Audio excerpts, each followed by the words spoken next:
Coil से यही same supply जो है ना आपकी कैपेसिटर से जुड़ी हुई, कैपेसिटर के प्लस टर्मिनल पर आएगी। कहाँ पर आएगी? पॉजिटिव के टर्मिनल पे आएगी, नेगेटिव वाले पे। सोर्स से हमारे सेकेंडरी मॉसफेट कनेक्ट होंगे, एक प्राइमरी है और दो सेकेंडरी है, तो ये दो हमारे सेकेंडरी मॉसफेट यहाँ पर कनेक्ट हो गए। आ गई? तो ये जो अभी हमने पढ़ा ये है एक पेयर। क्या है? एक पेयर, यानी कि पहला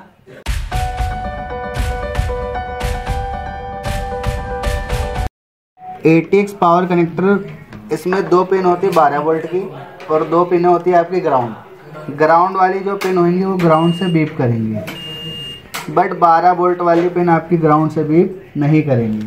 अगर किसी भी कंडीशन में 12 वोल्ट वाली पिन ग्राउंड से बीप कर रही हैं, ग्राउंड से बीप करेगी, बट 12 वोल्ट वाली ग्राउंड से बीप नहीं करनी चाहिए। अगर 12 वोल्ट की पिन ग्राउंड से बीप कर रही है यानी कि आपका जो VRM सेक्शन है वो शॉर्ट है। क्या है? शॉर्ट है। तो यहाँ पे कर रही है? नहीं कर रही है।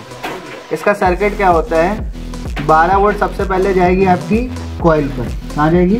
कॉइल पर। यहाँ से चेक करो, कॉइल के टर्मिनल पर आपको 12 वोल्ट सप्लाई मिल जाएगी, चाहे आप इधर चेक कर लो चाहे इधर चेक कर लो। तो 12 वोल्ट सप्लाई आ गई। अब कॉइल से जो सप्लाई आगे जाएगी ये कॉइल पे आ गई, ठीक है। अब कॉइल से यही सेम सप्लाई जो है ना आपकी कैपेसिटर से जुड़ी हुई, कैपेसिटर के प्लस टर्मिनल पर आएगी। कहाँ पर आएगी?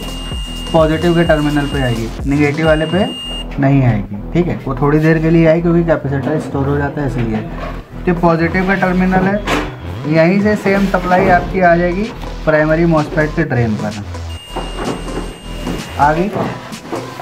तो यहाँ पर जो 12 वोल्ट सप्लाई आई है वो कॉइल और कैपेसिटर के थ्रू आई है। अब ये मॉसफेट 12 वोल्ट इन करेगा, अब उस सप्लाई को ये क्या करेगा? रेगुलेट कर देगा। यहाँ पर जो मॉसफेट कर रहा है वो रेगुलेटिंग कर रहा है, यानी कि 12 वोल्ट को 1.2 से 1.9 में कन्वर्ट कर देगा। वो हमें दिखेगा जब हम सप्लाई पे बोर्ड को चेक करेंगे। अभी केवल हम उसका रास्ता देख रहे हैं, ट्रैक चेक कर रहे हैं। तो इसने ड्रेन से इनकी आउट कहाँ से करेगा? सोर्स से। इसके सोर्स से हमारे सेकेंडरी मॉसफेट कनेक्ट होंगे, एक प्राइमरी है और दो सेकेंडरी हैं। तो ये दो हमारे सेकेंडरी मॉसफेट यहाँ पर कनेक्ट हो गए इससे। अब सेकेंडरी मॉसफेट का काम क्या होगा? जो प्राइमरी सप्लाई रेगुलेट कर रहा है, कभी भी वो सप्लाई ज़्यादा हो रही है तो ये सेकेंडरी क्या करेगा? उसे ग्राउंड करता रहेगा, ख़त्म करता रहेगा, जितनी चाहिए उतनी आगे जाती रहेगी। सेकेंडरी मॉसफेट से आपका एक कॉइल कनेक्ट हो जाएगा। ये कॉइल लगा हुआ है, इसको हम आउटपुट का कॉइल बोलेंगे। आउटपुट में आपको अलग अलग कॉइल मिलेंगी, बट इनपुट में हो गया। यहीं से देखो कैपेसिटर लगे हुए हैं ये बहुत सारे, ये कैपेसिटर एक एक करके कनेक्ट हो जाएंगे और इन्हीं कैपेसिटर के थ्रू सप्लाई आपकी चली जाएगी बोर्ड के अंदर।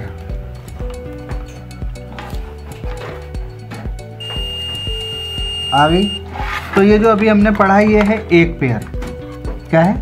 एक पेयर, यानी कि पहला, दूसरा, तीसरा, चौथा और ये रहा पांचवा, ठीक है।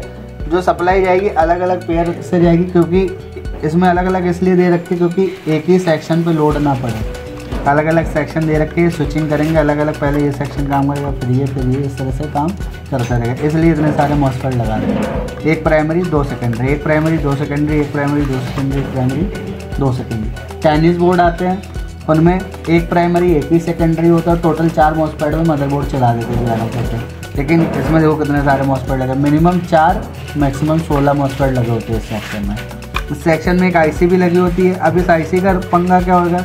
ये IC जो जितने भी मॉसफेट लगे हुए हैं सबके गेट को ये कंट्रोल करेगी। क्या करेगी? गेट को कंट्रोल करेगी, यानी कि गेट को ऑन कराएगी। जब भी गेट इसके ऑन होंगे, स्विच होगा, तभी इसका सोर्स आउट करेगा। अब मान लो आपने चेक किया कि यहाँ पर ड्रेन पर सप्लाई तो आ रही है, बट इसका सोर्स आउट नहीं कर रहा है। सारे मॉसफेट बराबर, ड्रेन से इन कर रहे, सोर्स से आउट नहीं कर रहे, ड्रेन से इन कर रहे, सोर्स से आउट नहीं कर रहे हैं। तो दिक्कत कहाँ से होगी? IC से। उस कंडीशन में हम IC को चेक करें।